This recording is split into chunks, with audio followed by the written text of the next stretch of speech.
David Spark for the CISO series. I'm here at Cyber Marketing Con 2024 in Philadelphia, and I got a chance to talk to this crowd about when a cyber marketing effort just goes a little too far.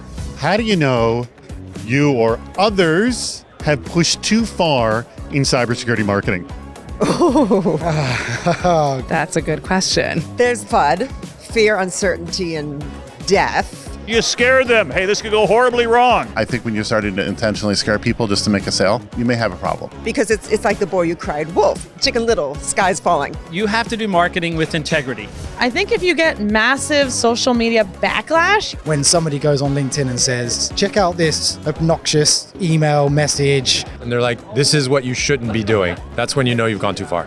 I think that's wrong on the CISO side when they do that. Absolutely. But that's the world we live in now, isn't it? Everyone's quick to fire off for the cannon. Once you hit that enter submit button, it's hard to take that back. When companies openly bash other companies, it's probably not good. When people unsubscribe. And they respond back and they say, I'm not supposed to be getting these communications. When we get spam reports. You do not want a spam report, do you? Ooh. It's when my salespeople are saying, have you gone insane? And they kind of give you this look like, they push it too far when they get really gimmicky. They had people dressed as like stuffed animals, and they were running around trying to get people to come to a party to play with them. then there was another one where it was like kind of a porno. It was too dirty for how not funny it was.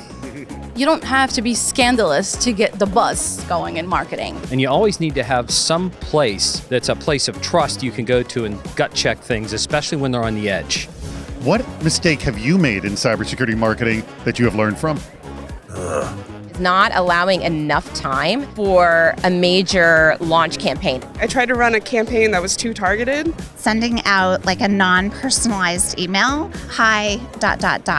Dear comma. Yeah. Dear comma. We've all been there. And I think I have probably sent far too many emails that were far too fluffy. And, live and learn. Try and make a personal connection. Focus on the person and who they are and what they need. That's how you're going to be successful. You build trust and you build relationships that way.